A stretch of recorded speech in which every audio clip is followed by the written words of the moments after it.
Dealing with the condition itself is not enough. Dear Mr. Massa, I'm just trying to mind my own business. What's the matter? It's just another day, another black king captured. I'm about to lose my brain, stuck inside this ghetto rapture. I got a lot of smoke. If you want it, you can have it. They want a hat trick, but this is black girl magic. Ain't talking about the kind that'll make you disappear, but I'm talking about the power of the melanin within. Ain't looking for trouble, but I'ma say this one time. I put two dukes up if you try to touch mine. We still want justice for Samir and Trayvon. You say you don't see color, but racism ain't blind. They targeting little kids whose skin look just like mine. So I'm paranoid, it's a war zone outside. And I'm a black queen, so if you ask me to step out of my car, you gon' have to snatch me. Cause I ain't going no damn well. Had to spend my whole life living unfair. Ancestors got my back and they right here. You can never understand, it's a nightmare. Living in my black shoes by the black rules. You can keep your handshake, I don't dap coon. The white man to go nuts if he can't shoot. But you all on his side like a damn fool. Make it make sense. We are oppressed. Queen. We are exploited. We are downtrodden. Make it make Queen. We are sense. denied not only civil rights, but even human rights. Ahmadiyyah. So the only way we're going to get some of this Ahmadiyyah. oppression and exploitation Queen. away from us or aside from us is come together Queens. against the common enemy. Who taught you to hate the texture of your Ahmadiyyah. hair? Who taught you to hate the color of your skin? Ahmadiyyah. Parents, pay attention to the books, the school system, even to your little children. Lies mixed with wisdom. His skin too bright, so he was blind to the prison. My skin just right, so I collide with division. You trying to pray to God, but we tired of religion. No savior saving, we got to save our savings. We used to pay miss, how we gon' make the slave rich? But who's to blame, and tell me why you complaining? We need a team effort just to rule the nation. Like a bad relationship, missing communication. We missing moderation. They trying to get a poison to my population. No reparations. I'm getting tired of Satan. We are oppressed. I'm Queen. getting tired of waiting. We are downtrodden. Queen. We are denied not only civil rights, but even human rights. Ahmadiyyah. So the only way we're going to get some of this Ahmadiyyah. oppression and exploitation. Queen. All right. Hello, everyone. Grand Rising. Thanks for tuning back in once again to the original Queen Ahmadiyyah Shakur show. I'm your host, Queen Ahmadiyyah Shakur, and this is your Saturday morning wake up call. So get ready. All right. So a whole lot of BS going on, people. Please pay attention. So with that all being said, let me see who is in here. Let me see who's in here.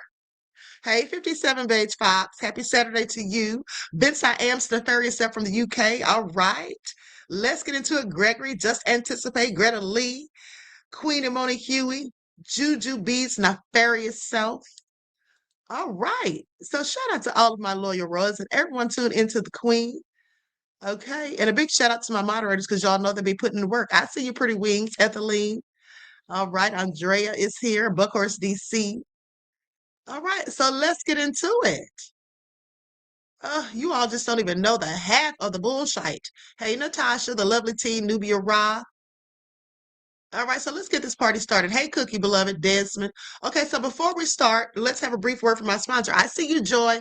Just Anticipate. Before we get started, let's go. Nicole, Aquarius Rising. All right, Nene.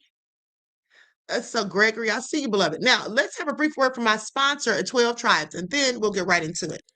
Do not buy 12 Tribes on Earth hair growth oil and hair magic elixir unless you want super healthy, gorgeous hair that grows. They have a whole line of amazing hair growth products, including hair growth leave-in conditioner spray, hair growth shampoo, hair growth spray, and hair growth butter. I'm starting to sense a theme here. They include quality natural ingredients. They smell amazing, and you can see the results for yourself. So if you're looking for healthy hair growth for your natural or relaxed hair, try 12 Tribes on Earth today.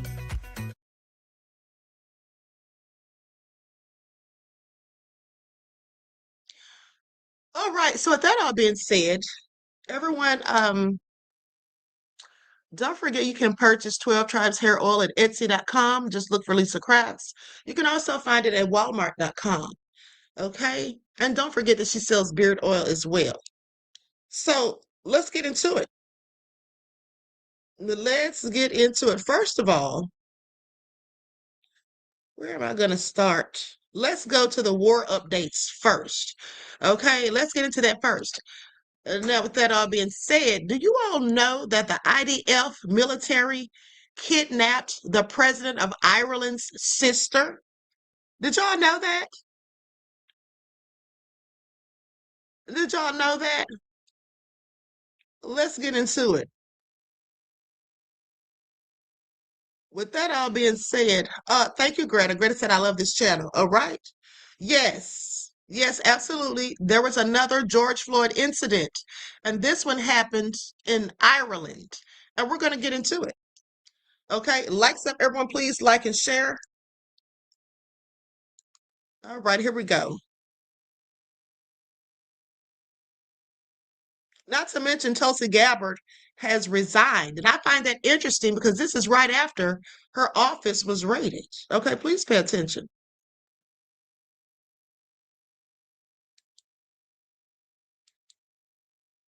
Okay, here we go. Now I'm going to share my screen.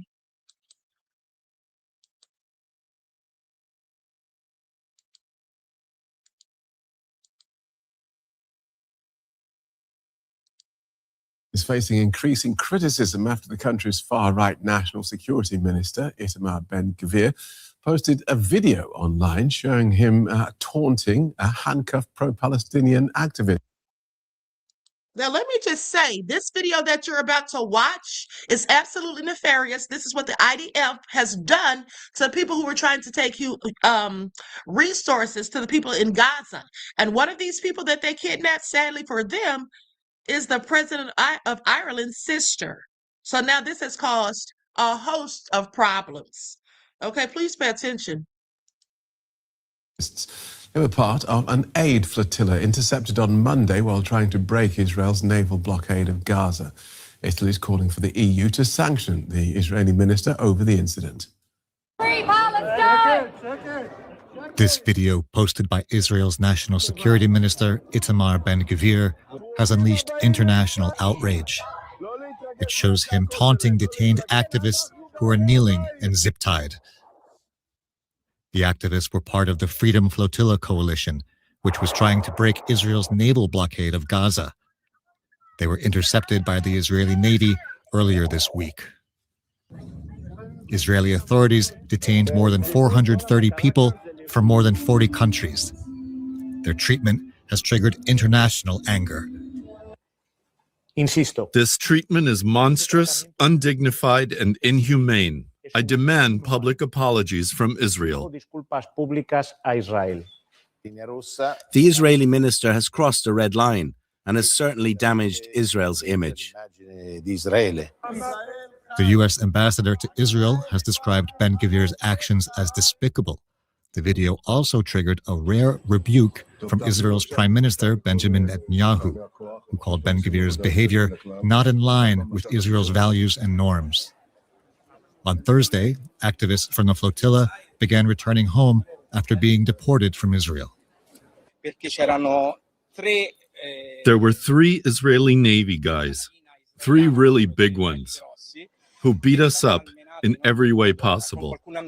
They even doused some with water before using the taser. There was a German guy who had been struck dozens of times with a butt of a rifle. Israel says all of the activists detained during the operation have now been deported from the country. Well, Angelo Bonelli is a member of Italy's Parliament for Green Europe. He joins us from Rome. Welcome to DW. What did you think when you saw these images? First of all, thank you for your invitation. What I see is a horrible video, but I want to see, I think that what is the horrible? Not only the video, it's horrible what happened in Gaza, what happened in West Bank. And the responsibility is not for the minister Ben-Gvir, it's the entire government of Netanyahu. Okay, and what should happen about in connection with these images? What do you want to see happen? Now, you know, the foreign minister Tajani requested to European Union to impose sanctions against Minister Ben-Gvir. But I think that this decision for the Italian government is hypocritical and insufficient. Hypocritical because Italy has always opposed the sanction against Israel in European Union, and insufficient because the Netanyahu government is responsible for what happened not only for the Flotilla activists, but what happened in Gaza and in the West Bank, where crimes against humanity were committed by the Netanyahu government. So if the Italian calls for the EU to sanction Itamar Ben-Gvir, if those are insufficient, what do you want to happen as a result of this incident? We demand and we ask to Italy, but all European Union, to sanction entire government, not only Ben-Gvir. Because, listen to me, when the Israeli government bombing the hospital, school, and now in West Bank there is ethnic cleansing, we have in front of us our crimes against humanity. Okay, no crimes against humanity proven yet. Yes. No claims of ethnic cleansing also disputed. But as far as this incident, your anger seems. No, excuse me. Wait. Well, let me finish the question, and then you can respond. Your yes. anger seems to be more against Israel's policy in Gaza and the West Bank than it does today's incident. Is that true? Your anger is more about Israeli policy than it is about this incident. Sorry, excuse me. I want to say what you say before. You say that there is no proof about crimes against humanity. Not proven in court. That's correct. There is an arrest warrant out for Benjamin Netanyahu. He hasn't appeared yet. So at the moment, those are allegations. Nothing's been proved. Excuse me. It's possible to finish my question. The International Court has decided and showed many proof about what happened in Gaza. The question is that journalists like you, it's not possible to enter in Gaza. 240 journalists was killed by IDF, the army of Israel. And I think that bombing hospital, I think it is true. I think that for you, it's true that the hospital has bombing from the army of Israel. Yes or no? It was bombing. Do you think that bombing hospital is not crimes against humanity? For me, yes. Okay. Israel's Prime Minister, Benjamin Netanyahu, has rebuked Mr. Ben-Gvir and described his behavior as not in line with Israel's values and norms. What would you say to that? Ben-Gvir is inside of the government of Netanyahu. If the government Netanyahu is not agree with Ben-Gvir, we decide to put out of the government Ben-Gvir. This decision is not coming. Another decision is not coming. They apologize that Spain government and the Italy government asked to Israeli government. This apologize doesn't come. Thank you so much for joining us, Italian Green MP Angelo Bonelli. Thank you very much for your invitation. Imagine being able to build.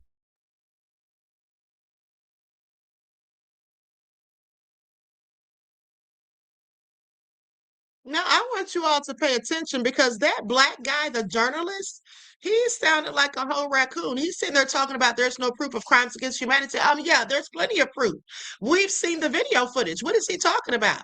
Have we not seen the footage? We don't need him to go to court and trial for us to know what he has done and what he has been capable of and what he has allowed to be done. And also, if you ask me, Satan Yahoo trying to act like this is against their principles is a whole lie. We've seen how they get down.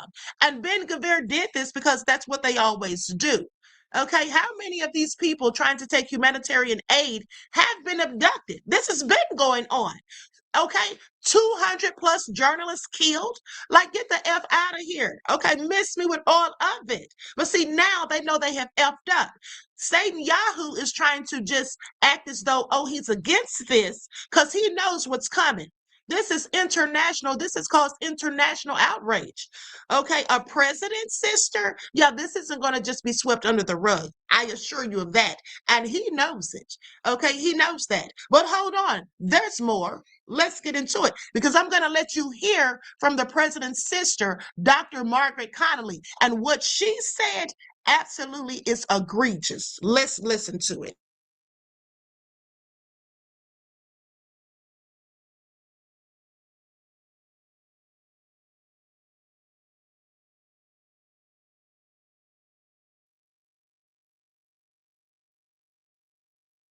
You were lucky if you were.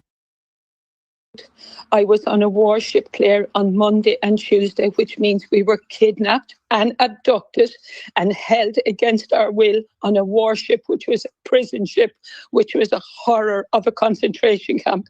Everybody was either handcuffed in ties to the front or the back. You were lucky if you were to the front. At least you could kneel down with your hands to the front. We were all bent down like hogs and kept in this position for hours. I have a huge burn on my back where the sun beat upon us for hours. Every time they came through, every time they picked up a ship, they were fired like rats onto ground. We were given no toilet paper, no medicines, nothing. They were cruel beyond, and they laughed at us the whole time. If they do this to Europeans in international waters, how dare they? What do they do to the poor Palestinian men and children? Hundreds of them, thousands of them in prison in Palestine. We had each other to wrap our arms around to warm in each other. We were not allowed to look up. We stared at the ground the whole time. They kicked you if you looked up. They would not look us in the eye. We were not human to them. How dare the Irish government allow this to happen? How dare they vote no to sanctions? It is utterly barbaric. I am ashamed of my Irish government. I am angry that we as Irish people who live such a privileged existence with 800 years of colonisation should have a government that back an Israeli state. I was on a... That is absolutely satanic. What they are doing to those people, activists just trying to deliver aid. Now, that poor woman's voice literally wanted to make me cry. Okay, it made me want to cry. At the end of the day, that is so low down. Okay, that is so low down. But here's the thing, let's just keep it up because I guarantee you the world is going to turn on them in a minute. I promise you. Let them just keep doing these hateful, wicked things. Now, let's go back to that first report. I want to hear what the next guest have to say, and what the raccoon, who's the reporter, what he's going to say. Palestinian territories is joining us now from Bayonne in France. So what was your first reaction when you saw that video?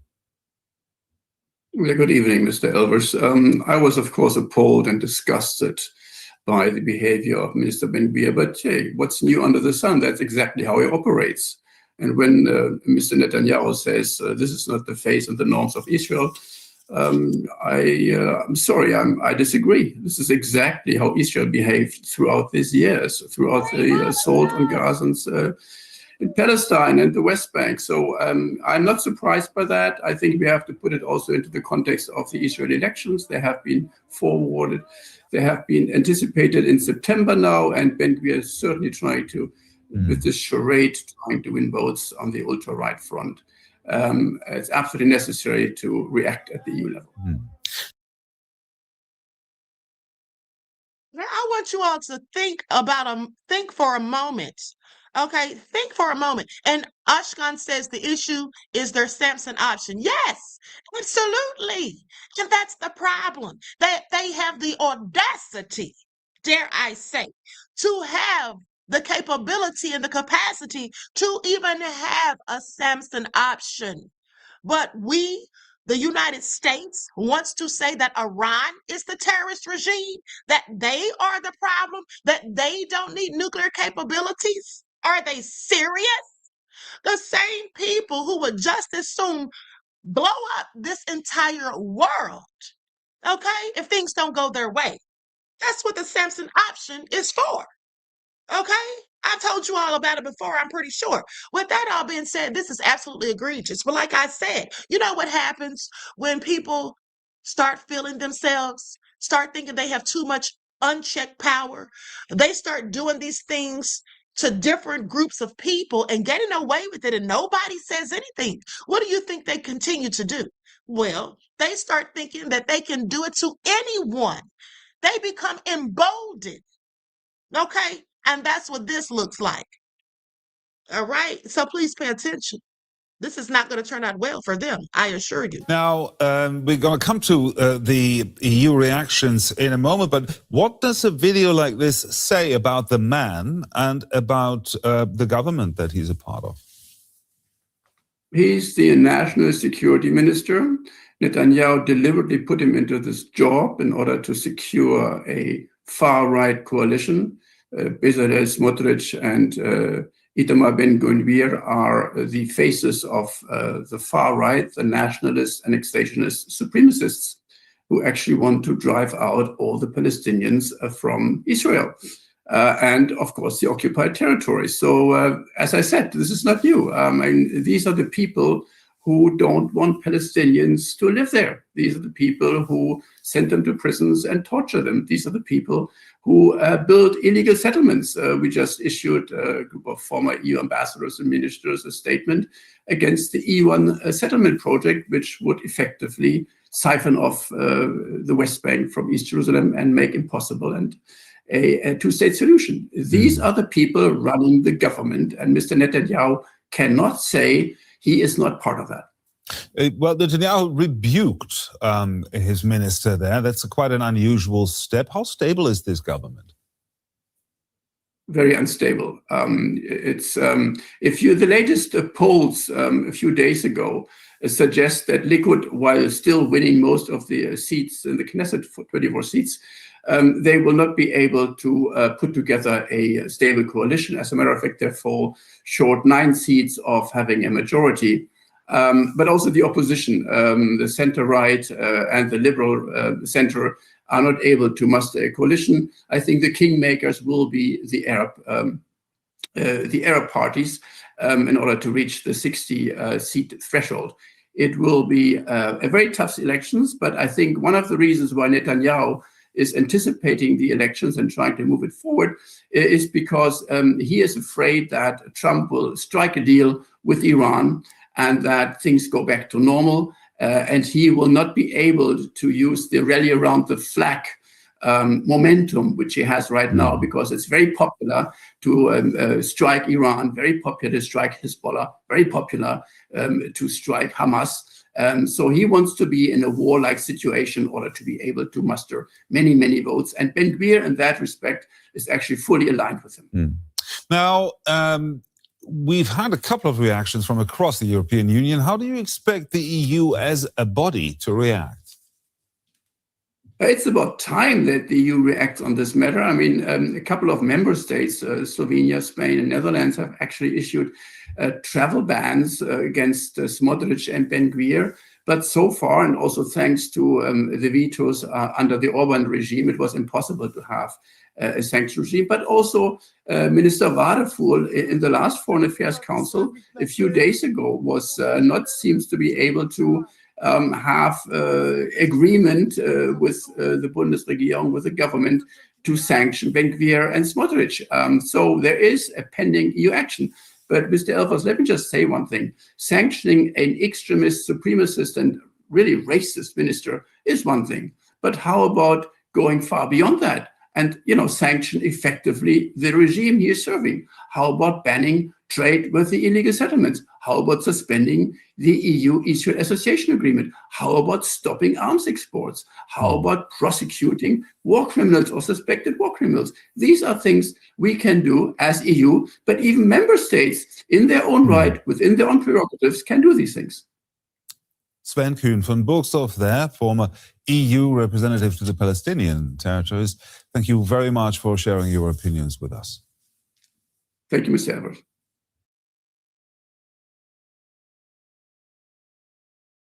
Those people were tortured And for Satan Yahoo to think that he's going to skirt his way out of this by rebuking it, just like he rebuked that image, that video of his own IDF soldiers destroying that statue of Jesus, it's not going to fly. Because at the end of the day, we already know how he feels about Jesus. Okay? He already said it out of his mouth. So we know that he could give less than 2 damns, okay, about what happened to that statue. Or to these people that were tortured after being kidnapped. All right? So miss us with it. Now, with that all being said, like I told you, this is not going to turn out too good, in my opinion. Okay? With that being said, let's talk about this incident that, in fact, happened in Ireland. Oh, I'm sorry. I'm going too fast. Before we get into that, let's go to this. Hold on. Yeah, let's go to this other video about Is Not Real and the foreign nationals. I'm getting ahead of myself here. Here we go.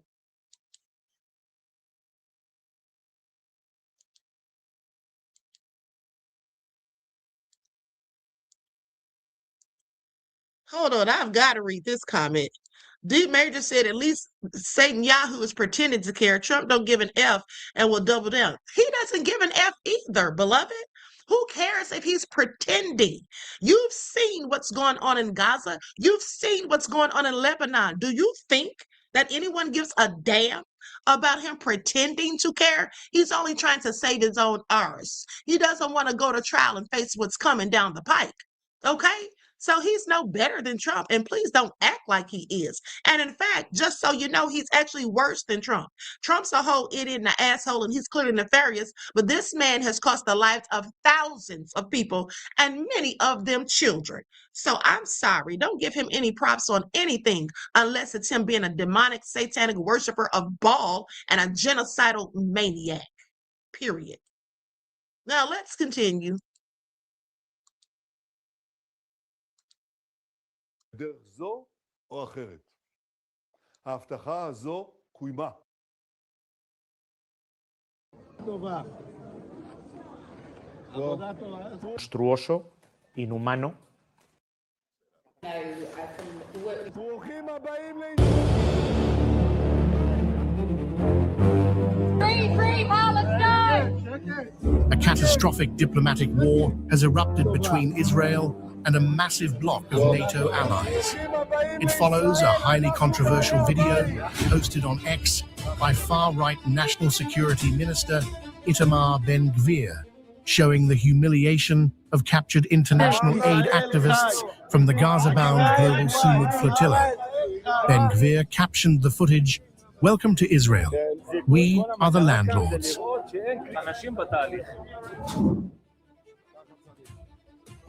The shocking footage shows over 400 foreign nationals. Beloved, sorry, but there's nothing tongue-in-cheek about this, okay? There is nothing tongue-in-cheek about this. That would imply that it was a joke or funny. There's nothing to laugh at, in my opinion, but let's continue. Nationals abducted by naval commandos in international waters, zip-tied, forced into stress positions, and ordered to press their faces to the ground at Ashdod port. As Israel's national anthem blared, Ben-Gvir walked among the bound detainees, waving an Israeli flag, explicitly telling guards not to be bothered by their screams.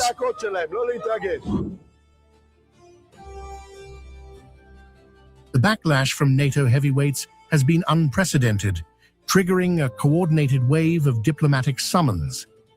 Italian Prime Minister Giorgia Meloni led the European fury, declaring, "It is inadmissible that these demonstrators, including many Italian citizens, are subjected to this treatment that violates human dignity." In London, British Foreign Secretary Yvette Cooper slammed the totally disgraceful scenes, warning that they violated the most basic standards of respect.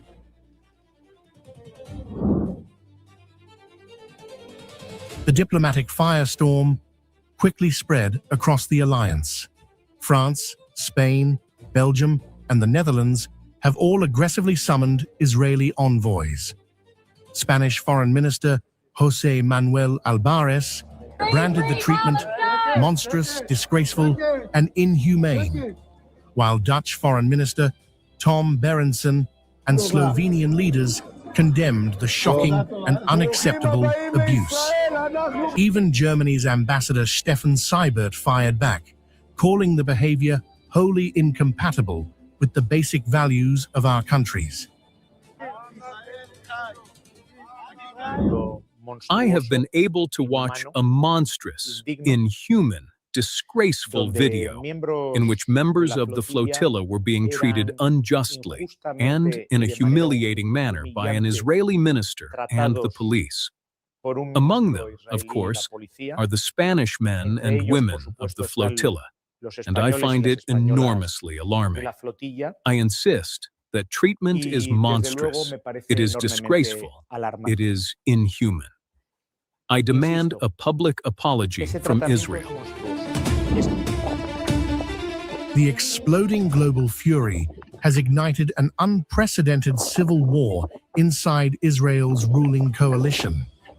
Trapped in a corner, Prime Minister Benjamin Netanyahu broke ranks with his key coalition partner, releasing an emergency statement admitting the way that Minister Ben-Gvir dealt with the flotilla activists is not in line with Israel's values and norms. Foreign Minister Gideon Sa'ar went further, publicly telling Ben-Gvir, "You are not the face of Israel." The thing about Benjamin Netanyahu is he's evil, but he's not stupid. So it's also not surprising from him. He's just as complicit as Ben-Gvir and Smotrich and the rest of them are, and Regev and all of them. But he's not an idiot. So of course he's going to condemn it because he knows it makes them look bad. We all see, all of us, the global community is seeing the monstrosity of this Israeli regime. But a completely defiant Ben-Gvir is doubling down on the stunt, proudly defending the treatment of what he calls supporters of terror and mocking the cabinet's panic.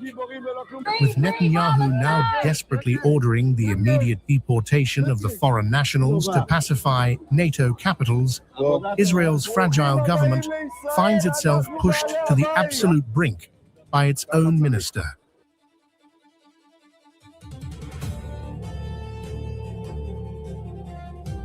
Israel Chai.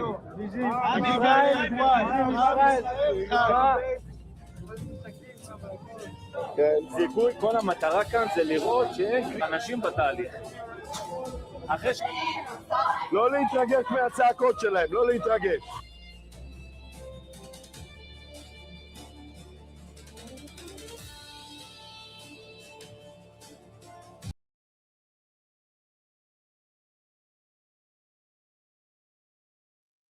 We'll see what happens, what becomes of this. At the end of the day, this is just, they're doing the absolute most, okay? They're doing the absolute most. This is getting so out of hand. Well, it's been out of hand, but now it's getting even worse. And then they boast and brag about it and post videos. And I love it because that's what people need to see. Okay. And what's crazy to me is that they've murdered over 200 journalists to keep them from reporting on the stories. But then you have fools like Ben-Gvir who post the stories themselves and brag about it. You have ignorant IDF soldiers who post the videos themselves. Okay. And then brag about it for all to see. I find it absolutely egregious.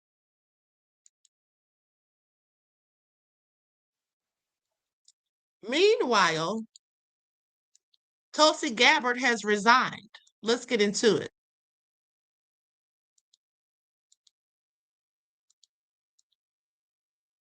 The Director of National Intelligence of the United States announced her resignation from the post, citing her husband's health. The high-profile resignation from the Trump administration drew an unexpected response from Iran. The Iranian embassy in Armenia praised Gabbard, saying she had at times spoken truths about Iran that US President Donald Trump did not like. In a post on X, the Iranian embassy wrote, "We wish Abraham a swift and complete recovery." You have previously shown at times that you work for America and not Israel, and sometimes you spoke truths about Iran that Trump hated. It was a pity that someone like you worked with this government, which has sidelined America and is a proxy for Israel. Best wishes," unquote. Gabbard said her husband had been diagnosed with a rare form of bone cancer and that she was leaving her role to care for him.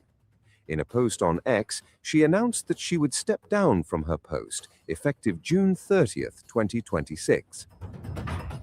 Gabbard, in her resignation letter posted on X, thanked U.S. President Donald Trump, saying she was deeply grateful for the trust you placed in me and for the opportunity to lead the Office of the Director of National Intelligence for the last year and a half.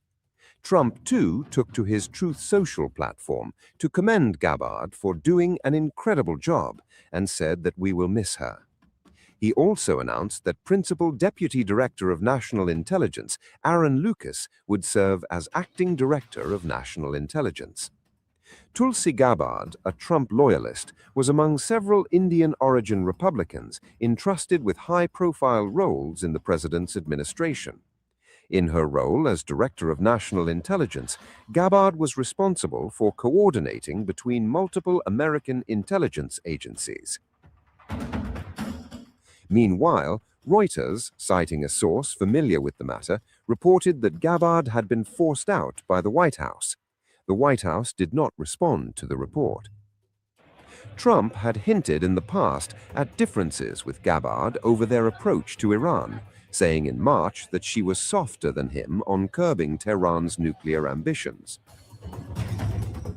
In April, several sources told Reuters that Gabbard could lose her role in a broader cabinet reshuffle. Signs of tension between Gabbard and the White House emerged when Trump, in June last year, suggested that she was wrong in assessing that there was no evidence Iran was building a nuclear weapon. During a U.S. Senate Intelligence Committee hearing on March 18th, amid the U.S.-Israel-Iran war, Gabbard again stated that there had been no effort by Iran to resume uranium enrichment. That opening statement, as submitted to the committee in advance of this hearing, stated that as a result of last summer's airstrikes, quote, Iran's nuclear enrichment program was obliterated, end quote, correct? That's right. And is that in fact the assessment of the intelligence community? Yes. So the assessment of the intelligence community is that Iran's nuclear enrichment program was obliterated by last summer's airstrikes. Yes. And the opening statement you submitted to the committee last night also stated, quote, there has been no effort since then to try to rebuild their enrichment capability, end quote, correct? That's right. And that's the assessment of the intelligence community. Yes. The White House stated on March 1st of this year that this war was launched and was, quote, a military campaign to eliminate the imminent nuclear threat posed by the Iranian regime, end quote. That's a statement from the White House. Quote, the imminent nuclear threat posed by the Iranian regime. Was it the assessment of the intelligence community that there was an imminent nuclear threat posed by the Iranian regime? The intelligence community assessed that Iran maintained the intention to rebuild and to continue to grow their nuclear enrichment capability. Was it the assessment of the intelligence community that there was a, quote, imminent nuclear threat posed by the Iranian regime, yes or no? Senator, the only person who can determine what is and is not an imminent threat is the president. False. This is the worldwide threats hearing where you present to Congress national intelligence, timely, objective, and independent of political considerations. You've stated today that the intelligence community's assessment is that Iran's nuclear enrichment program was obliterated and that, quote, there had been no efforts since then to try to rebuild their enrichment capability. Was it the intelligence community's assessment that nevertheless, despite this obliteration, there was a, quote, imminent nuclear threat posed by the Iranian regime? Yes or no? It is not the intelligence community's responsibility to determine what is and is not an imminent threat. Okay. That is up to the president based on a volume of information it is precisely that he receives. It is precisely your responsibility to determine what constitutes a threat to the United States. This is the worldwide threats hearing where, as you noted in your opening testimony, quote, you represent the IC's assessment of threats. You are here to represent the IC's assessment of threats. That's a quote from your own opening statement. And so my question is, as you're here to present the IC's assessment of threats, was it the assessment of the intelligence community that, as the White House claimed on March 1st, there was a, quote, imminent nuclear threat posed by the Iranian regime? Yes or no? Once again, Senator, the intelligence community has provided the inputs that make up this annual threat assessment. You won't answer the It is question. the nature of the imminent threat that the president has to make that determination based on a collection and volume You're here of to be information and timely. intelligence that he is provided with. You're here to be timely, objective, and independent of political considerations. Exactly what I'm doing. No, you're evading a question because to provide a candid response to the committee would contradict a statement from the White House.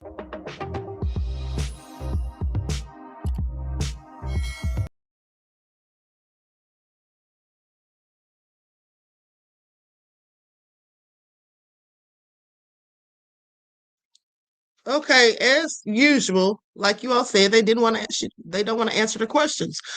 Just gaslighting and deflecting. D Major says, I apologize. For the record, Netanyahu is a monster. Of course he is.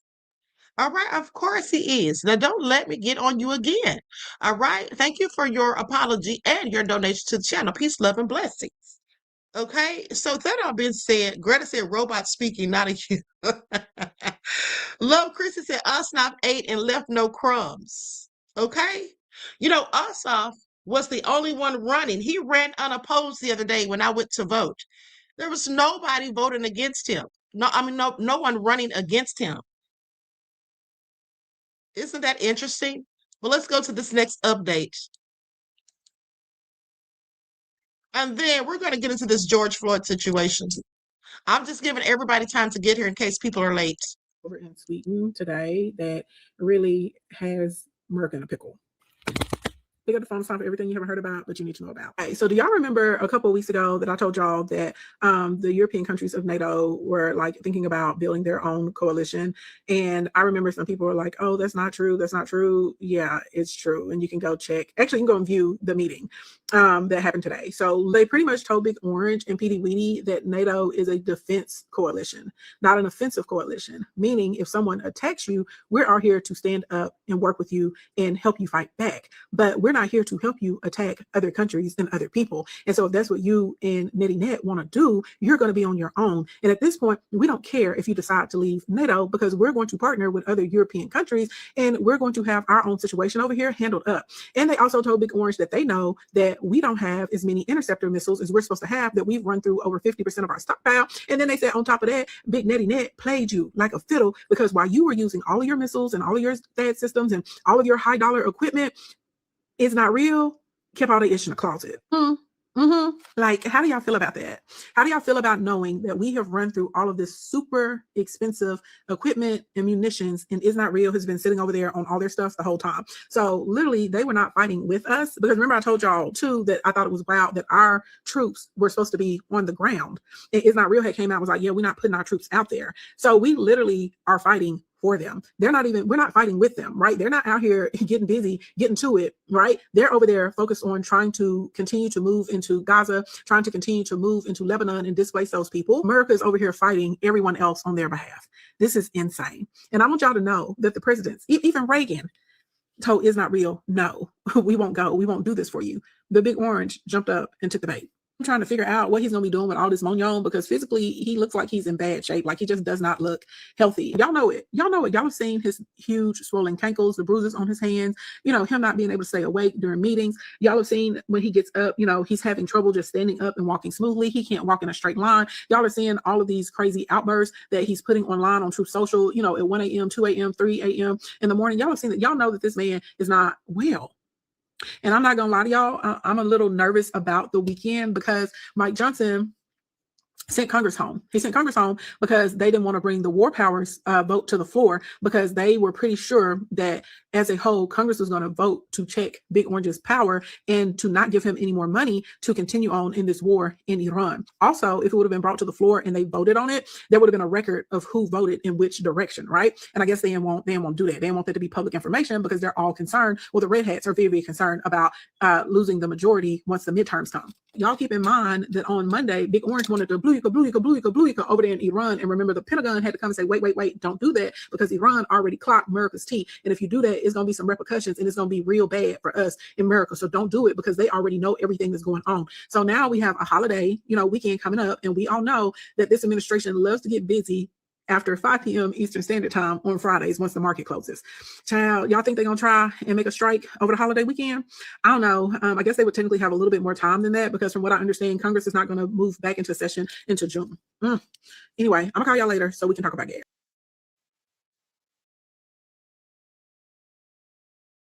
Okay, that was a very thorough update.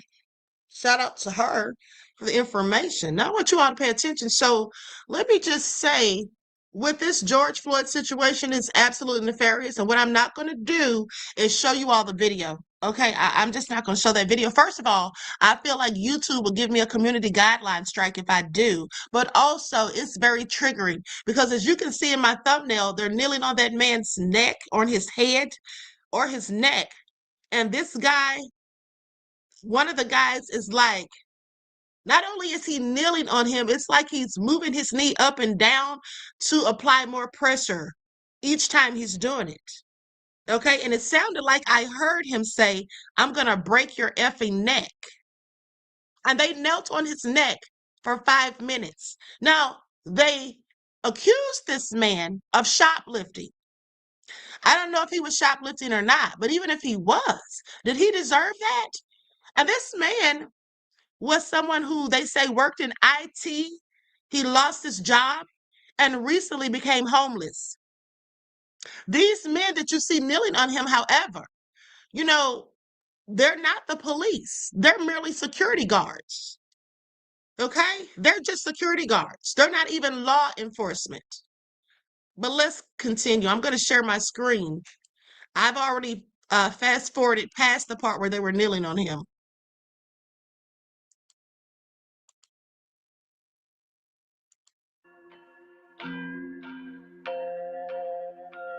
It made me feel bad. I couldn't sleep at night.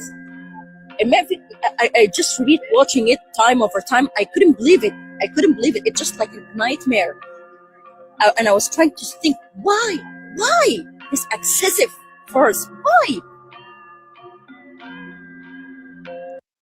And by the way, the man who passed away, his name is Yves Sakila.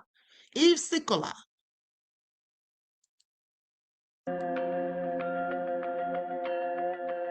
Former classmate said Sakila worked in IT and recently became Even homeless. if he was shoplifting, it's a dreadful thing to happen. It is awful, and I think we are so we're really racist. I saw colleagues doing that, and I advise silence. No. He was born in the Congo and grew up in Ireland.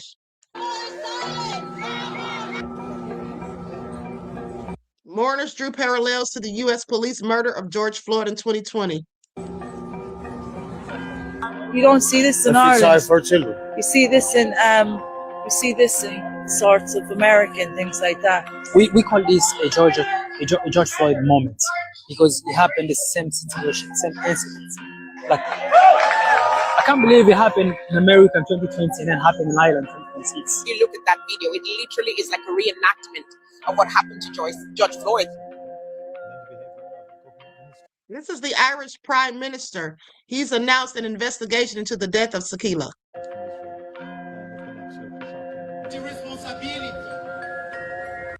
Ireland has seen a spike in anti-immigrant rhetoric and violence in recent years. The death of a Black man in such circumstances is extremely worrying, and we urge the authorities to thoroughly investigate all the circumstances leading to this man's death in order to ensure minority ethnic community confidence in the criminal justice system. Irish Network Against Racism.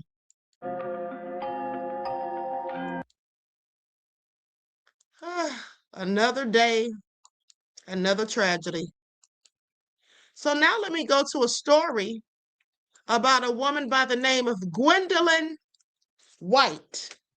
So let me just brief you on this first. Gwendolyn's mother was 91 years old.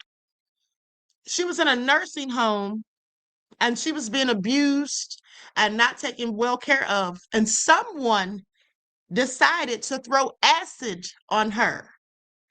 Of course, she passed away, but the pictures were so disgusting. Oh my God, those pictures were awful. So this lady had been fighting for justice for her mother for 4 years. Now, the evidence was deleted. I don't know who deleted the evidence, the police or the attorneys, I don't know. But at the end of the day, this woman shot 2 lawyers as they left the courthouse. Now, the controversy is online. Some people are saying, oh, she needs to be freed. She's justified. Of course, the racist devils are saying, there's no excuse. What I'll say is this. What she did was not the way to handle it. But at the end of the day, I guess she felt like she was at the end of her rope. Now, I'm not going to condone what she did, as some people are. I'm just not going to condone what she did, but at the end of the day, I could see why she was driven to do it. Sometimes people just snap and lose it, okay? At the end of the day, I think we're going to start seeing more of this, in my opinion. That's just what I think. So I'm going to go to the reports. Likes up, everyone please like and share. Here we go.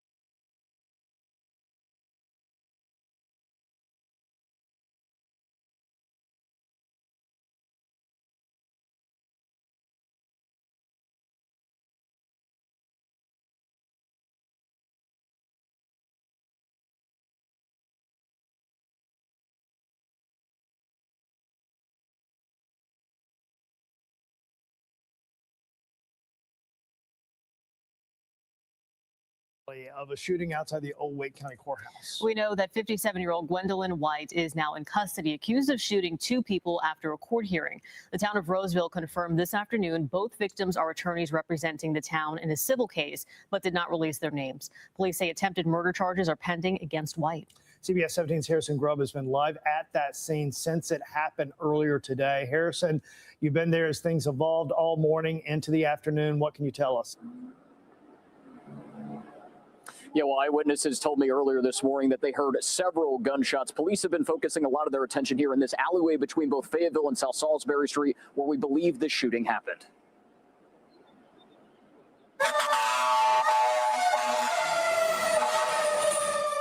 Chaos outside the Wake County Courthouse Friday morning. I was sitting in court this morning, just waiting to get caught up, and then I heard gunshots. Angel Rivera immediately looked out the window. From the window I was in, you could see down like the alley where it happened. And when I look down, you see a white lady just laying on the ground, and it seemed like she was unconscious. A startling realization. It's crazy because you hear gunshots a lot around here, but not in this type area, like especially in front of court. Raleigh police say 2 people were shot. The family, let them know that we're thinking about them. We will work with them to get them answers to exactly what happened here today. Chief Rico Boyce says the shooting stemmed from an incident in the courtroom. There was some court case here in the old courthouse on the 10th floor with all the parties involved. The suspect in this case became belligerent in court. He says a suspect, now identified as 57-year-old Gwendolyn White, then left the courtroom, went to her car, and drove back to Fayetteville Street. The suspect got out of the vehicle, approached the 2 victims, shot both victims, and that's when the deputies and officers were able to take that suspect in custody. She's now facing pending attempted murder charges. The town of Rollsville says the two victims are attorneys from Fox Rothschild, representing the town in a civil matter. In a statement, the town said in part, quote, Fox Rothschild has represented the town of Rollsville for decades, and while they are not employees of the town, the incident is deeply disturbing. The town of Rollsville went on to commend first responders for delivering aid and also for taking the suspect into custody so quickly. Live in Raleigh, Harrison Grubb, CBS 17 News. Certainly a scary incident today. All right, Harrison, thank you.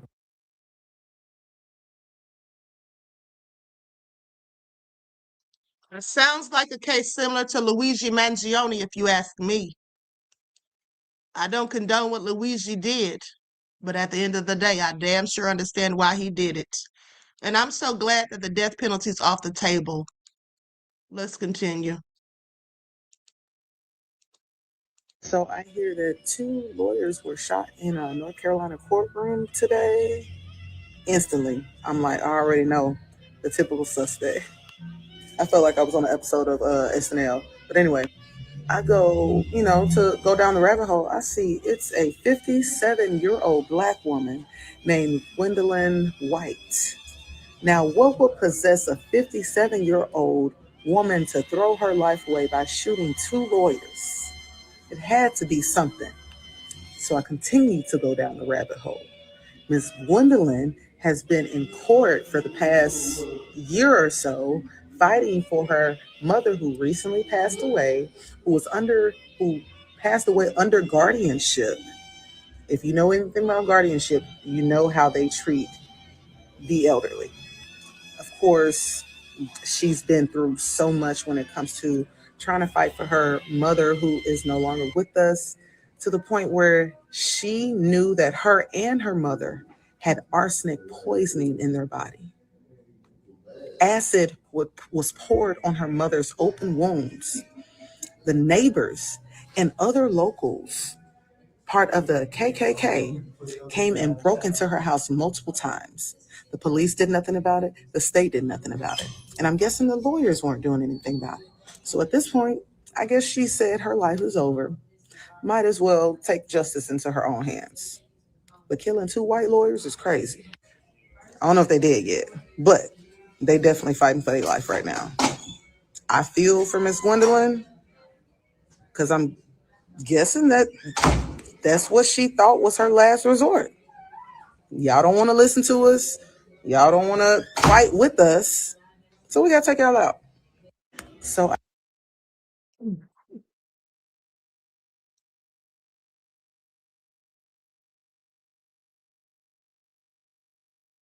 Well, y'all heard what she said. Now, here's a video of them arresting her.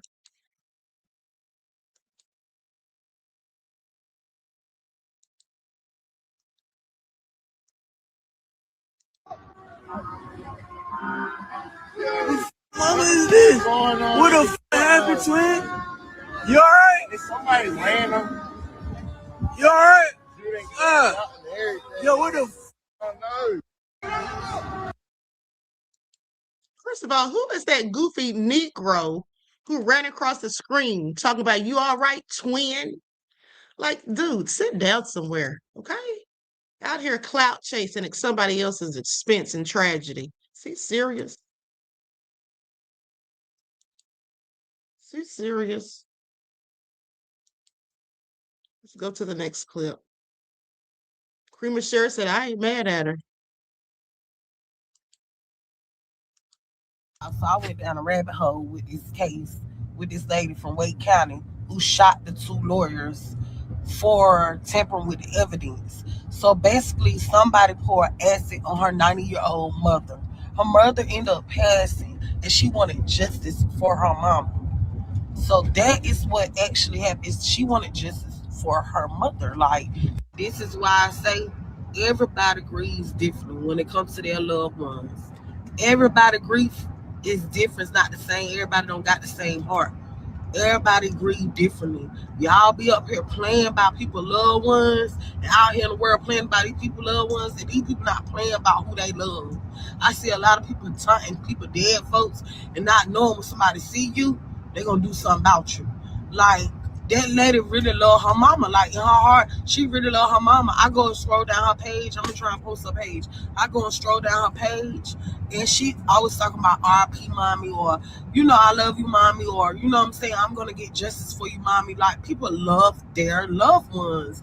And when you with somebody all your life and they just leave you like that, I know, trust me, it hurts so bad. So y'all need to stop playing with people's loved ones. Today, that lady showed that people grieve differently, and you never know what somebody's thinking. You might think you know somebody really well, but you never truly know their thoughts. You never truly know what.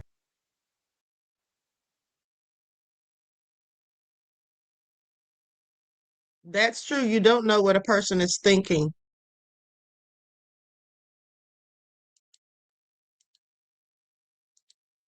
For this sister Gwendolyn White coming out of North Carolina, who was just arrested a few hours ago for allegedly shooting 2 attorneys.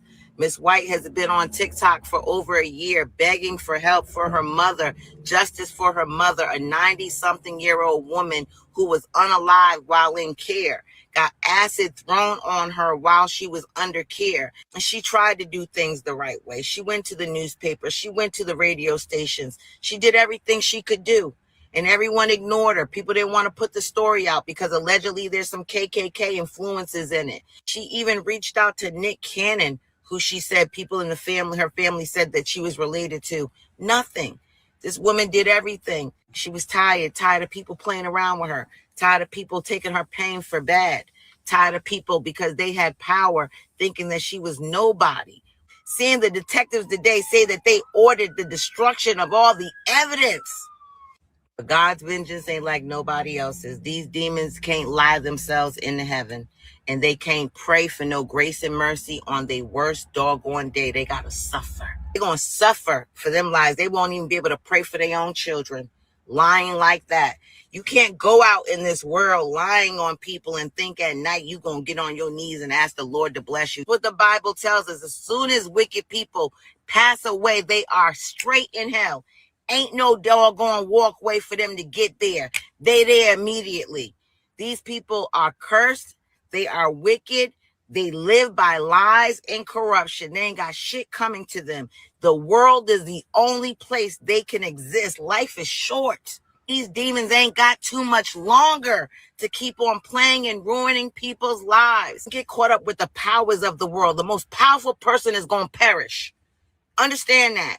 The most powerful person is going to perish, and they better hope that they can get to paradise, but they ain't going to get there if their whole life work has been on lying. Doesn't matter if the world has rewarded them for being the best liar. Oh, you're the best liar. You can convince people of this or that. You are a liar. You are using the devil's tools to win. You ain't going nowhere. This is your heaven right here. That's why they better be rich in this world. They better get everything they can get out of this world, because there's nothing left for them after this.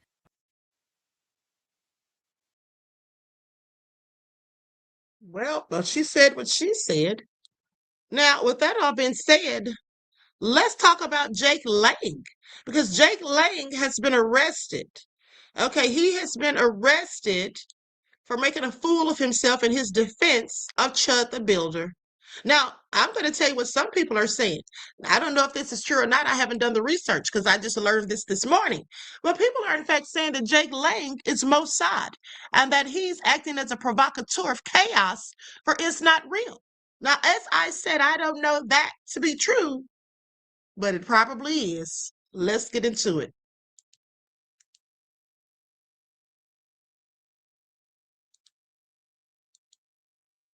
Just moments ago, something crazy happened. Jake Lang was inside the courthouse. He's been arrested, and he's going to be in jail here in Montgomery County Jail for 10 days. Woo! 10 days he'll be in jail for speaking, for exercising his First Amendment right. I'm standing out here right outside the Montgomery County Courthouse. Jake Lang and I came from Texas, drove all the way yesterday to get here to stand in support of Chud the Builder's rights and liberties as an American. We're here in Tennessee right now, Clarksville, where Dalton Etherly, aka Chud the Builder, our brother in Christ, our white friend that is being persecuted because he's white and decided to defend himself against an assailant who was black. Now, I want you all to pay attention to the lie and the narrative that they're pushing. They're saying Chud the Builder was trying to defend himself against an assailant. An assailant is someone who attacks you. Okay, that's an assailant. An assailant is the one who does the dirt. Okay, who in fact is the aggressor, the culprit. That being said, Chud the Builder walked up to that man, called him the N-word, talking trash, and had his gun already in hand. Okay, that's where he messed up, because he already had his gun in his hand. Okay, he was brandishing a weapon. Now, if somebody, I don't know about the rest of you, but if somebody comes upon me brandishing a gun, what do you think I'm going to do? I'm going to grab them. Okay, I'm going to try to take the gun. I'm going to try to take them down. I'm going to try to get the gun and use it on them. That's what I'm going to do. What I'm not going to do is stand there and wait for them to politely shoot me. Okay, who does that? Okay, who does that? So I'm sorry, but that was not self-defense for Chud. It was self-defense for Joshua Fox. But they can tell whatever lies they want, because at the end of the day, Chud's going down. And Jake Lang is a whole wanted supremacist. Right to the First Amendment and his right to the Second.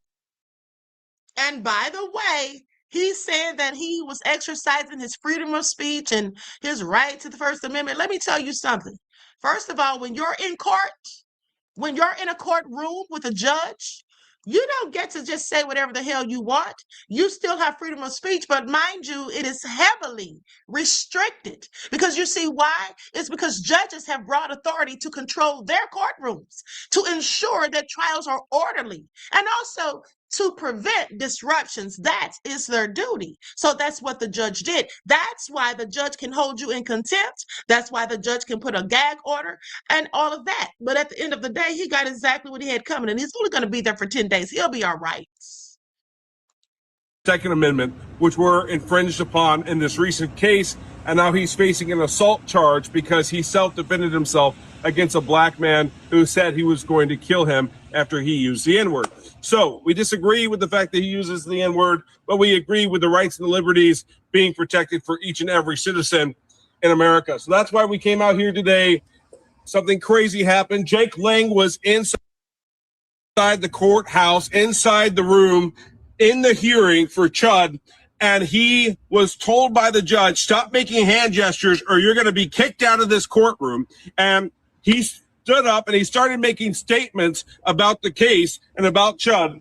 And what happened was he was escorted out. He's been arrested. Listen, guys, we need to stand up. All patriots need to be active. You're not a patriot just because you share a conservative post on social media. You're a patriot when you stand up for your rights and your liberties and you defend them. Our rights and liberties, our freedom do not come free. We need to stand up for them and fight for them. Otherwise, they will be taken from us. So God bless America. God bless the Republic. God bless Chud, and God bless Jake Lang.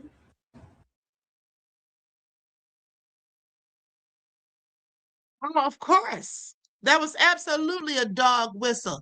You see, the devils want a race war. That's what they want. They want a race war, and they've been wanting one for years. Okay, here's my question. Why are they mad with black people when the judge is the one who sent his dumb arse to jail? Jake Lang, that is. Okay, please miss me with all of it, honey. Now, with that being said, let's continue. Likes up, everyone. Please like and share, because now I want to talk about what's going on in Jamaica. Okay, Jamaica has been colonized. These people over there being racist. They have been doing a myriad of things, but it looks to me like Jamaica is pretty much fed up. Let's get into it.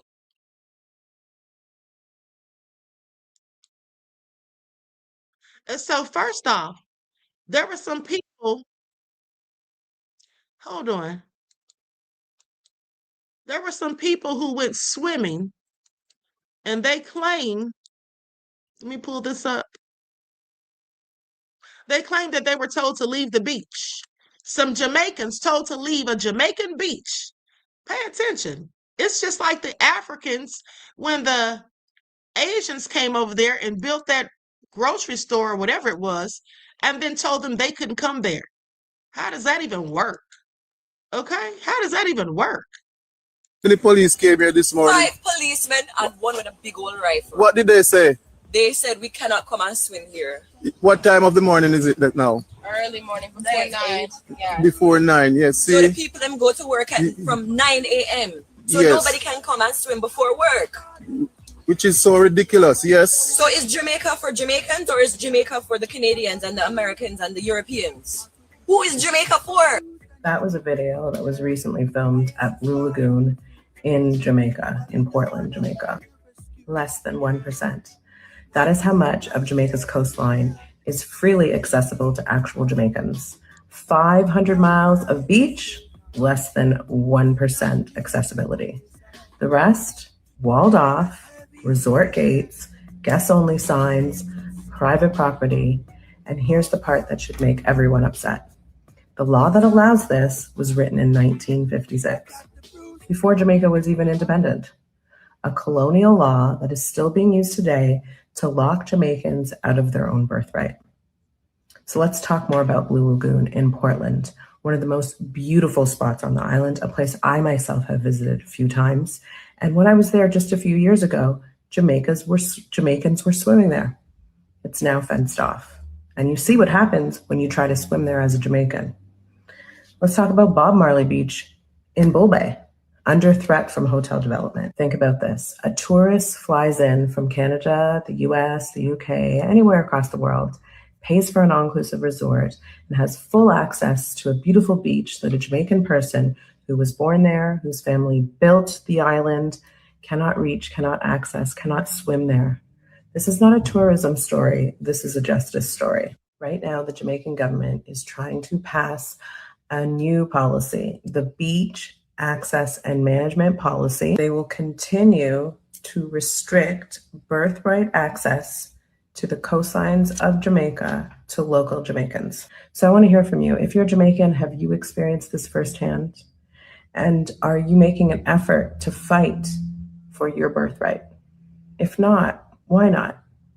Because what do you think is going to happen in the near future? Generations to come will not be able to experience the beauty of your own country. And not just the beauty of it. This is ingrained in your culture. There are people who literally depend on the coastlines and access to them for their livelihood, to provide for themselves and their families. For more information on how you can get involved, you can sign a petition right now. Scan the QR code that's showing up on your screen now. That's a darn shame. But hold on, there's more. Okay, there's more. Because it looks like the Jamaicans got their get back real quick. Let's get into it.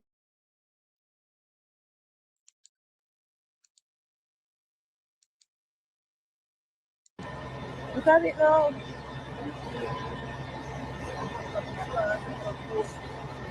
Look at it now.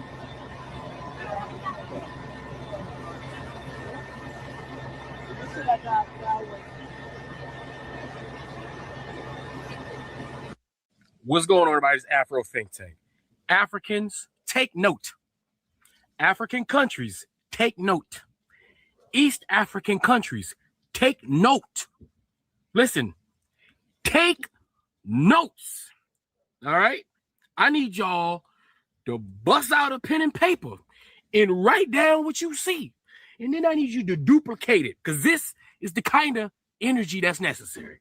All right? I'm showing some old racist, white, you got those. All right? You went to Jamaica, built a hotel, and tried to say only Chinese and white people can stay at the hotel. That was also, taking up a beach area. So you went to Jamaica. You went to the land of warriors. What? You went to Jamaica and you said what now? You said only Chinese and white. Is that what you said? Okay. Jamaica was like, yeah, okay, no problem. No problem. Bomba cloud. Ha! Ross cloud. Ha! Yeah. And preceding that, somehow, I don't know what happened. I ain't see it. I ain't see nothing. I ain't seen nothing. Hotel. It's no longer there. Somehow, it caught fire. It ain't there no more. Millions of dollars investment gone. Hey, but you white folk and you racist Chinese, y'all can go stay there. You know what I'm saying? You can camp out on the beach if you want.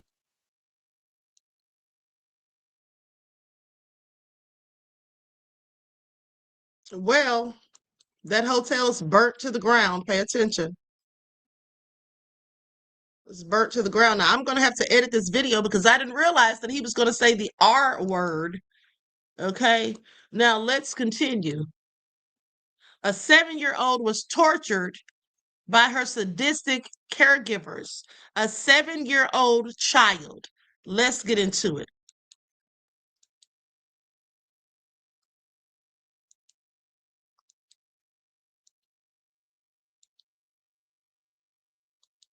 Surrounding the shocking torture death of a Long Island child. 3 women were arrested this week, charged with sadistic abuse that led to the 7-year-old's death. Jordan Duncan had been placed in their home by a court. And today, Carolyn Gussoff asked Suffolk County lawmakers how that could have happened. It's a picture-perfect suburban Cape, but prosecutors describe a house of horrors inside where they say 7-year-old Jordan Duncan was tied up in a bathtub and routinely tortured. 3 generations in one family were charged in her death Wednesday in what prosecutors called wicked and evil torture. The cutest little thing that you want to see in your life. Never saw any marks on her face. Neighbors are horrified to learn the details of her December death after Emily Kelly called 911. An autopsy documented 90 injuries, including whip marks and internal stab wounds that caused a fatal infection. Prosecutors say the child missed 40 days of school, and in each case, Kelly provided an excuse, a family trip, or a death or illness. Prosecutors say not only did Kelly subject this child to horrific abuse and torture, but appallingly, she documented it with videos and casual text messages between her and her daughter. You can't hit her face, you got to hit her body if you're going to hit her. That's another thing we've got to hide. Shocked about that people could act so savagely. Suffolk County Executive Ed Romaine says the county's Child Protective Services involvement in the case was minimal. It's not a failure of CPS, and the child's placement was done by a judge. We will act on any information that comes out that suggests to us that improvements can be made. The child was placed by court order with Kelly, her incarcerated father's fiance. Kelly's mother and daughter were also charged. Suffolk lawmakers are calling for a full review. How was this child placed in the hands of somebody who could be this unfit and this abusive? How could school, not see her for 40 days over the course of a year and not ask questions? Schools are expected to contact CPS when there is repeated unexplained absences combined with warning signs. The personnel at the school are mandated reporters. We have no comment at the moment. Jordan's biological relatives declined comment. Small memorials flank the front steps, which neighbors say was part of a major house renovation since the child died. All 3 women have entered not guilty pleas. In Bayport, Long Island, Carolyn Gussoff, CBS. All right. That's a very heartbreaking story. Prayers and condolences for that little child. Okay, that is absolutely egregious what they did to her. Devils. Oh, I hate to see that happen to any child. Now, Robert says, Queen, have you seen the new video, the new Ashley video with Brad chasing naked through the hallway? That was a AI generated video, beloved. That video is a deep fake. I knew that as soon as I saw it. I'm like, this is not real. Yeah, that was a deep fake, beloved. This AI is getting out of control. It's really getting out of control. Okay, so let's continue. Let's go to this clip. I thought this was interesting.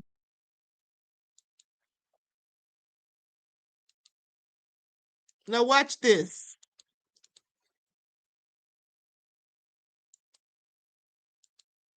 Are you a racist? I'm not a racist. You're not a racist. Particularly interesting because according to one of your affiliate charities under your nonprofit umbrella, denial of racism constitutes covert white supremacy. Are you a covert white supremacist? Sir, I'm here to talk about the essential work that nonprofits Are you a do. covert white supremacist? Can I talk about the work that nonprofits do? In No, your I'm district? asking you if you're a Because I think that's covert white supremacist, which according to one of your own organizations, again, denial of racism constitutes covert white supremacy.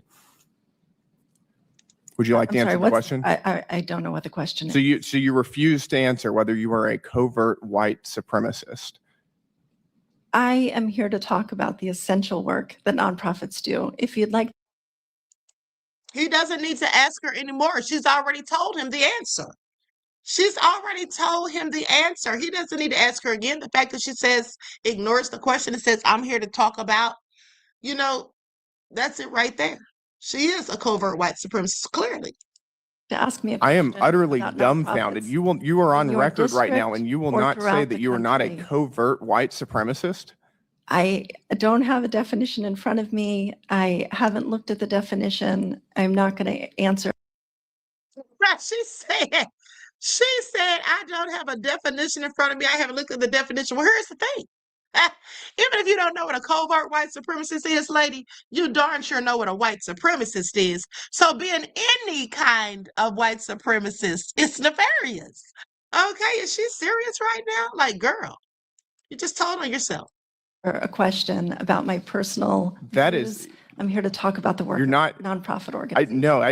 want to give you one more chance to do this. Are you a covert white supremacist? Why are we so off track from the topic? I'm asking you. I'm asking you a very straightforward question. I've heard your question. Thank you, sir. And you're not going to answer whether you are a covert white supremacist. I would like to answer questions about the work This is of nonprofit organizations. Thank you. That is really, really astounding. I can answer very directly that I am not a covert white supremacist, and I imagine all of my colleagues can as well.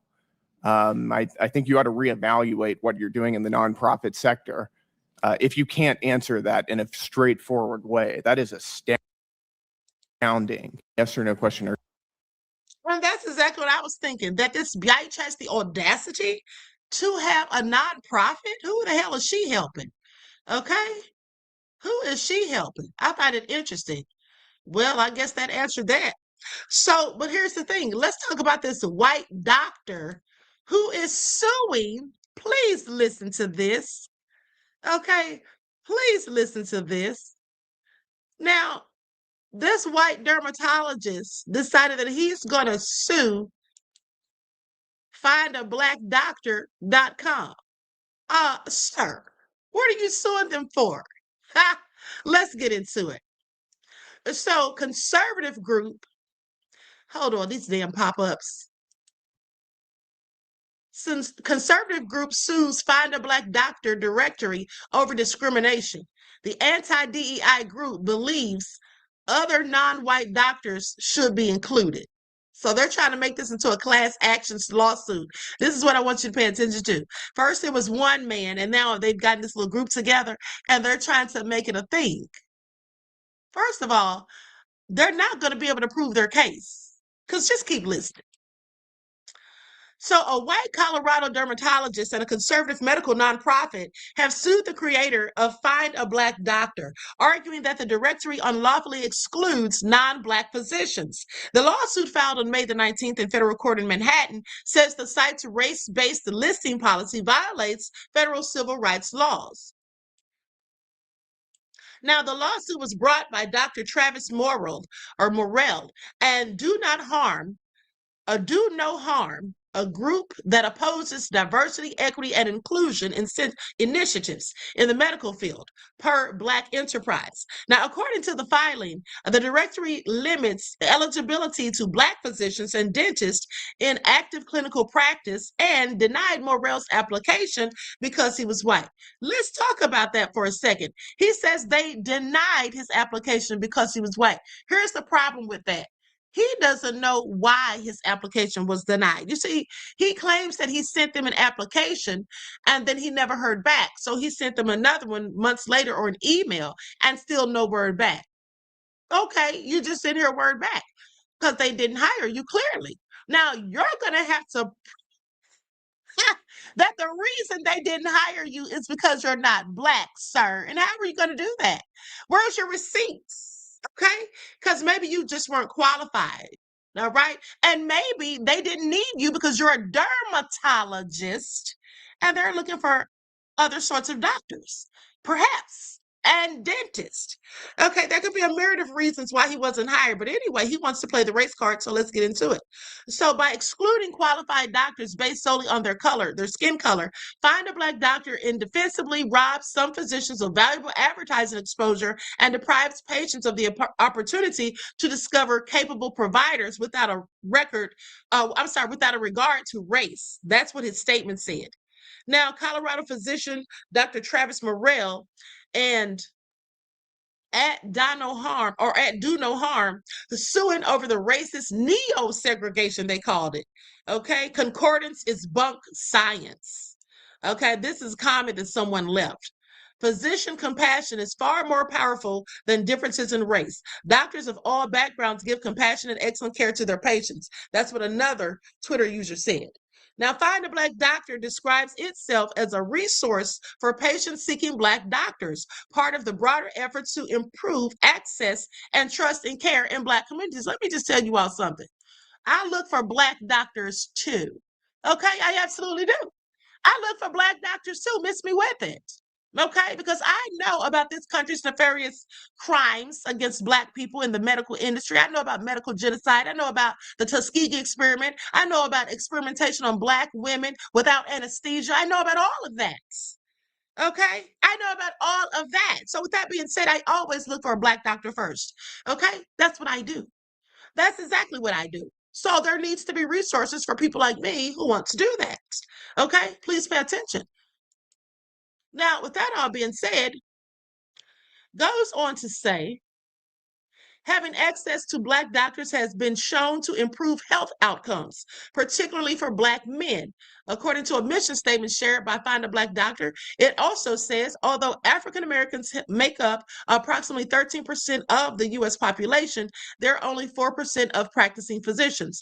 Now, the lawsuit challenges that mission, saying that the platform blocks non-Black doctors from advertising exposure and promotes racial concordance. The idea that patients may do better with doctors of their same race. They're saying that's not the case. That's what the ones who are suing, that's what they're saying, that you're just putting out this idea, but that's not necessarily true.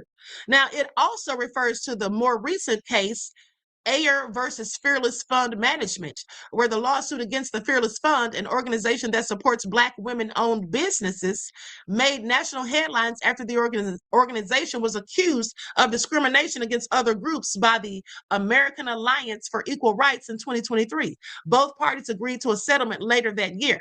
See, I want you all to pay attention. These racist pieces of shit, okay, that's what they are. These racist pieces of shit. Here's the thing. They can discriminate against us all they want. But then as soon as we start getting our own things, so we don't have to deal with them and their racism, now they want to sue us. Are you kidding me? Yeah, that's exactly what they do. So Black people, let me tell you something. Here's the thing. From now on, when we come up with these organizations, just don't use the word Black. We'll use a code word, and when they apply, if you don't hire them, then they can't say anything. But let's continue.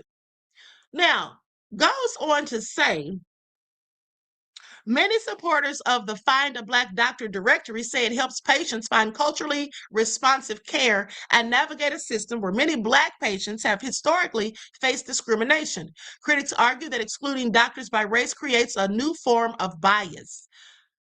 Now, what about the bias in the medical system against Black folk? What about that? Okay, Do No Harm is asking the court to stop the platform's directory from considering race in its application process and to force acceptance of Morrell's application, according to the complaint. Well, here's the thing. I think we should accept his application. I think if any non-Black doctors apply, go ahead, accept their applications. Because the bottom line is when Black people are looking for a Black doctor and they see a white doctor or any other doctor that's not Black, they're just not going to go to you. That's how that's going to work. Okay? That's how that's going to work. That's right, Robert. What about Henrietta Lacks? Please say that again. What about the stolen placentas of Black women after they give birth?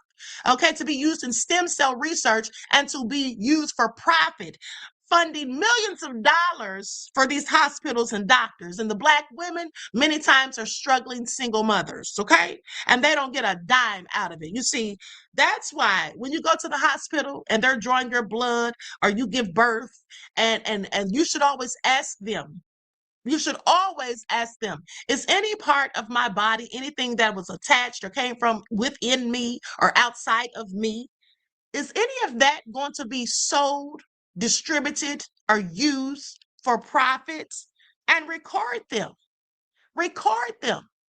okay? Or ask them to put it in writing, all right? And if they don't, that's going to tell you the answer right there. And the answer is likely going to be yes. That's right. Andrea says organ harvesting. Absolutely. So at the end of the day, Do No Harm and Dr. Morrell seek all the same relief, except that only Dr. Morrell seeks compensatory and punitive damages. Well, he won't get any. He won't get any because here's the thing. There's no way, in my opinion, that he's going to be able to prove that they didn't hire him just because he wasn't Black. Maybe they had other dermatologists who applied who had more credentials and more experience than him. Did he ever think of that? Well, of course he didn't, because the first thing he wanted to do was play the little old victim. You know, there's a lot of that going around lately. All of a sudden, the oppressors are feigning to be the oppressed. We'll see how it all works out. But let's continue. Likes up, everyone, please like and share. Now, I found this next clip very interesting. This pastor had a lot to say about Trump's spiritual advisor, Paula White. Okay? That's right. RG Titan said maybe he had bad reviews. Exactly. Okay? Exactly. Zay says he can't prove harm, so no damages. Exactly. How was he harmed? Okay. Natasha said a money grab. Clearly. Claudette said he's doing it to be hateful. Exactly. All of the above. Okay. So let's talk about this. Let's listen to what he says to say about Paula White, because I absolutely love it. And I agree with everything he said. Okay. I agree with everything he said. White, a heretic, blaspheming Jezebel. She cannot tell the truth. She's a word of faith fanatic. I heard her say, the Spirit of the Lord just spoke to me right now and told me that 10 people were going to give $100,000. I heard her say, there is not a bit of difference between me and Jesus Christ.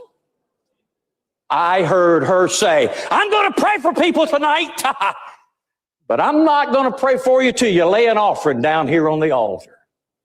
She's a blasphemer, a heretic, a deceiver, an apostate. Y'all heard him? He said she's a heretic and a Jezebel. Okay? Honey, he's not holding back. Well, let's continue. And that's who he chose to help him do his conferences. By the way, that's who your president chose to be his faith advisor. Some of you won't look at me now. That's who the president chose to give him advice on faith. She does not represent me. She can't tell the truth.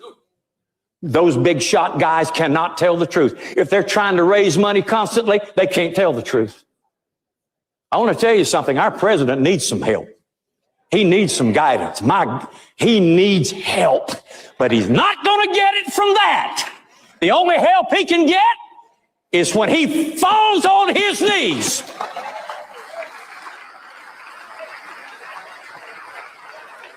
And calls on the name of the Lord.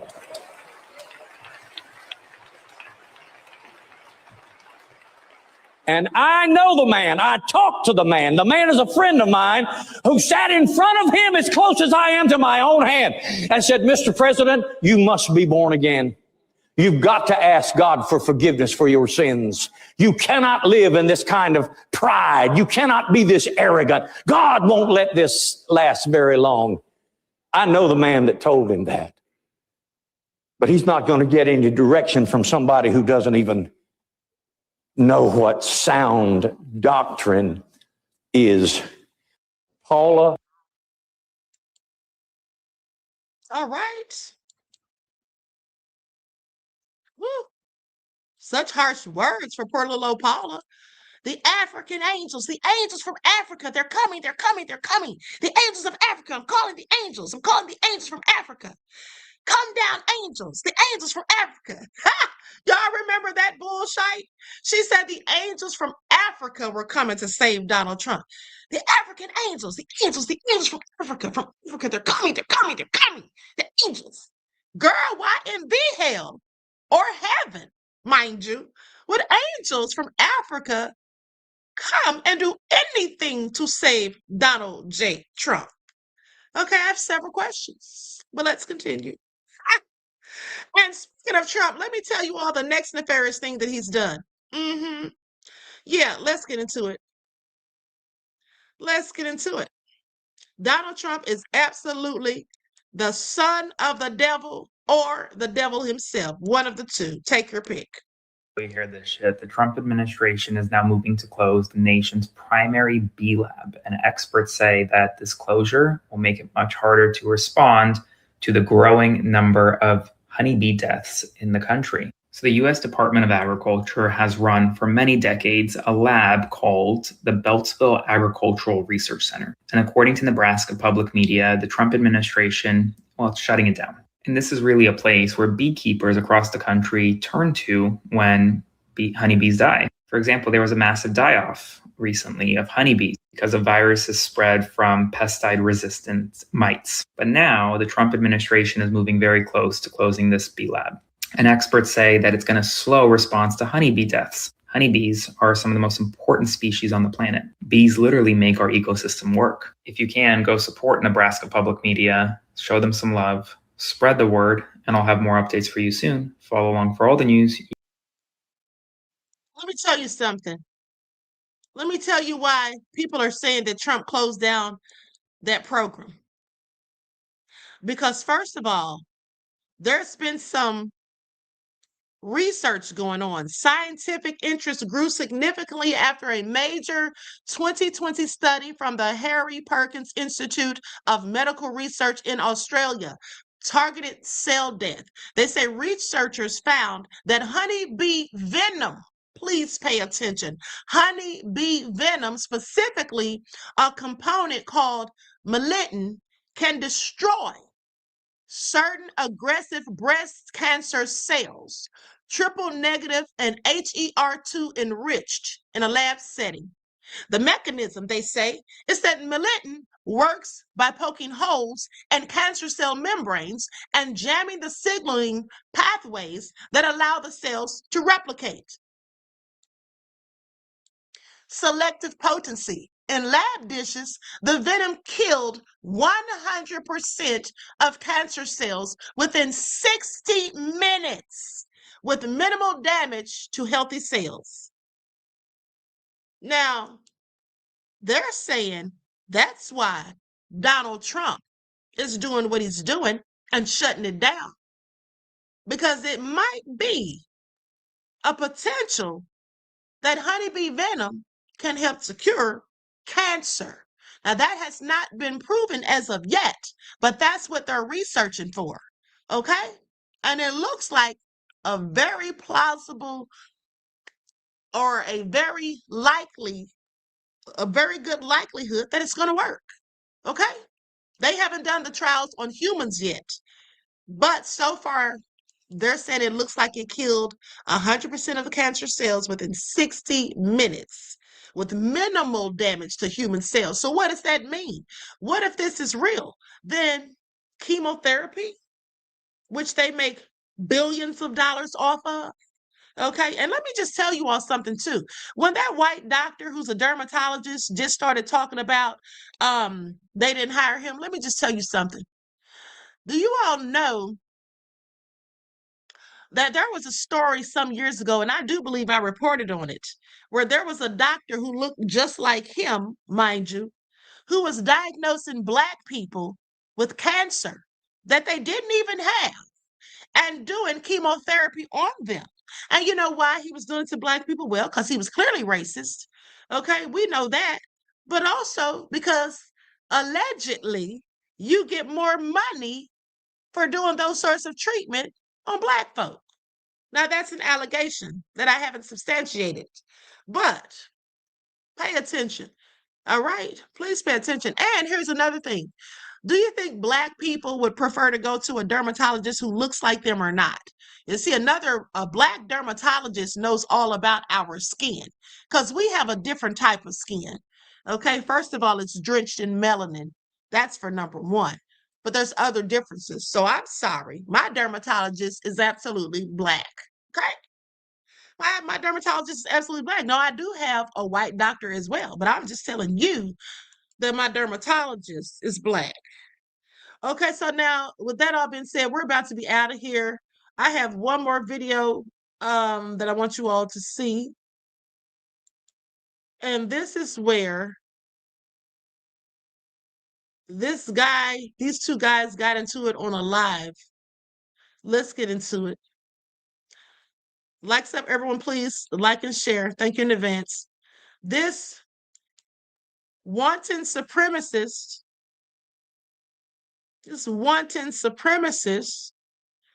was sitting up here asking this Black guy, would he rather be a hillbilly or a ninja? And here's how that turned out.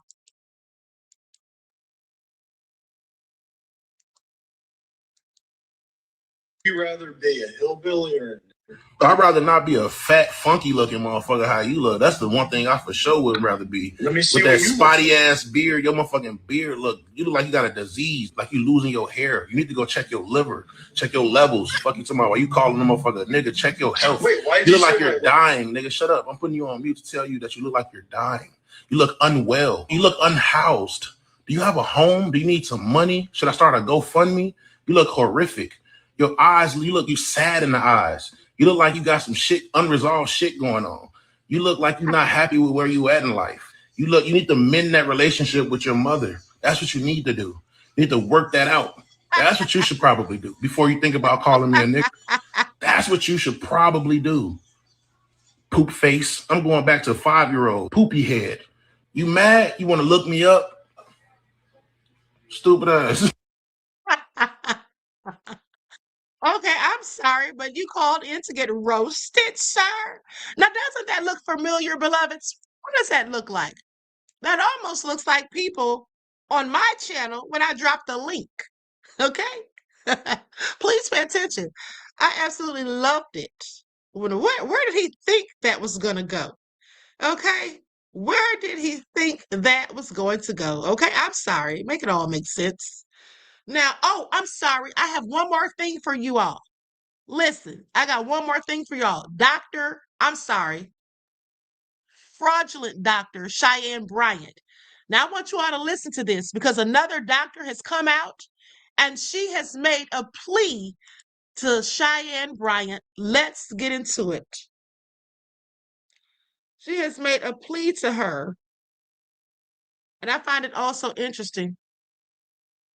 Here it is. Now listen to this. And she's in California where Cheyenne Bryant actually is.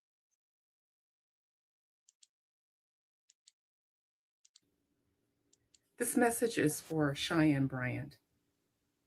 My name is Dr. Rhonda Hampton. I'm a licensed clinical psychologist, and I specialize in multicultural mental health and chronic mental illness. What that means is this. My specialty includes working with those who have chronic mental health conditions and who are of color, the most vulnerable of individuals who are out there. Shame on me for being licensed in California and having absolutely no clue who you are. Some of that is probably because I work all the time. What I want you to know is this. What you are doing what I am hearing about what you're doing, what I am listening to, the words that are coming out of your mouth is despicable because you are not licensed. You don't have a license to lose. However, what you are doing is problematic and you need to take accountability for that. And if you don't, accountability is going to come for you. My appeal to you is to come forward with your degree so that we can put this to rest, or to admit that you do not have a degree. One way or another, you are going to be held accountable for that. And I am going to make a move to make that happen. So that is not a threat. That is my obligation as a psychologist, as a licensed psychologist, as a mental health professional. And because I live in California, I feel that I'm compelled to make a next move. I have sent you a private message, which you did not respond, and I get that I'm a nobody, if you will. Hopefully somebody is monitoring those messages. I will be reaching out to your publishers, which includes Hay House as well as Random. And I will be taking further steps. Now, if you send me a message, maybe we can chat about this. I did want to come to you first because that is also part of our requirements as psychologists. However, you have been very clear that you are not going to make a move. You are not going to show your credentials. So now we have a problem. Hopefully we'll be in touch. Thank you. Y'all heard that, honey? She better get it together real quick. You know, if I were Cheyenne Bryant at that point, after hearing that, I'd just go to Costa Rica. Okay, when all else fails, skip the country. Skip town. Okay, go on the run. Or as they say in the media, go on the lam, beloveds. All right? I mean, she did say that her people, her clients were her sheep, right? Yeah. She needs to clearly go on the lam. Pay attention. Honey, it's about to go down. But see, I told y'all this was going to happen. I told y'all. What she did is absolutely fraudulent, and she can have charges placed upon her. And it sounds like this doctor is not going to stop until they are pressed. So she better either cough up some transcripts, okay, an actual degree, or face the music, okay? All nefarious. This I am saying Costa Rica, where you were supposed to go if the diddler was let loose quick. Exactly, Vince. I am your nefarious self. Why do you always remember? Do you all realize how good of a memory Vince I am actually has? I'm talking about you'll bring up some stuff that I said that I didn't even remember until you said it. Okay? Because I forgot all about telling all that. Oh, Vince, you are so low down.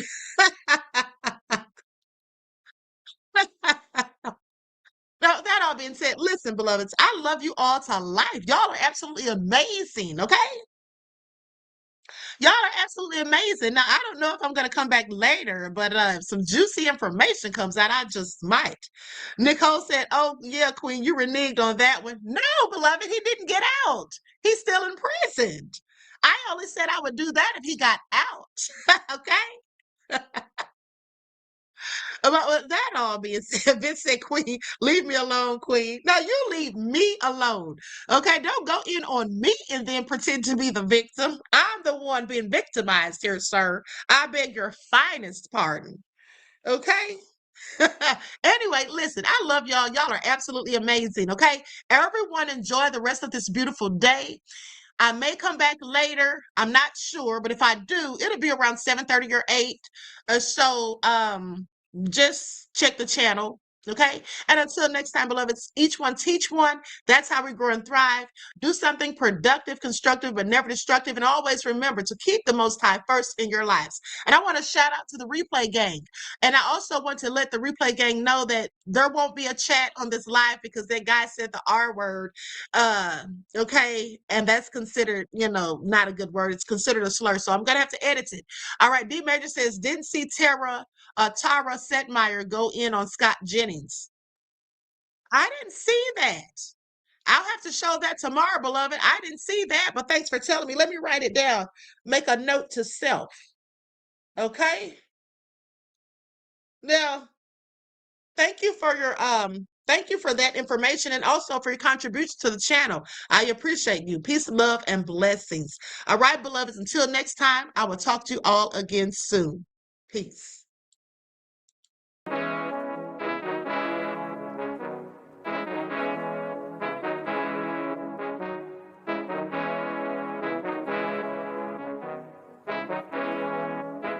Yo, Nick, hit him with that flavor. Gold all in my skin, God all in my blood.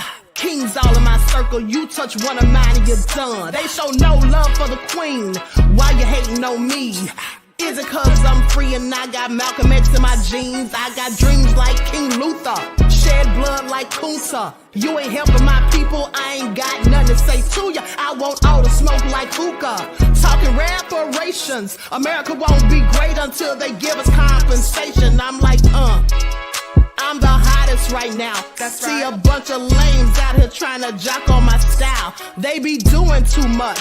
I'm the queen, it's too easy. It's like they all at Popeyes, how they be talking so greasy. I just sit back and laugh while these haters get madder. So nefarious how they don't want my pockets with cheddar. I tell them they can do better. These snakes in the grass can leave a bite on your ass, cause y'all be trusting too fast. I got my foot on the gas, other one on they necks. Dropping receipts on haters, you better show some respect. I'm never facing regrets, we only facing the threats. Running through every challenge like a relay, break no sweat. It's a cold game, so I got that blanket with me. Now that my people awaken, ain't no going to sleep. I do not play by my piece, this time I'm playing for keeps. You talking slick, but when I see you like them ends, we gon' meet. And I got gold all in my skin, God all in my blood. Kings all in my circle, you touch one of mine and you done. They show no love for the queen, why they hating on me? Is it cause I'm free and I got Malcolm X in my jeans and I got gold all in my skin, God all in my blood. Kings all in my circle, you touch one of mine and you done. They show no love for the queen, why they hating on me? Is it cause I'm free and I got Malcolm X in my jeans and I got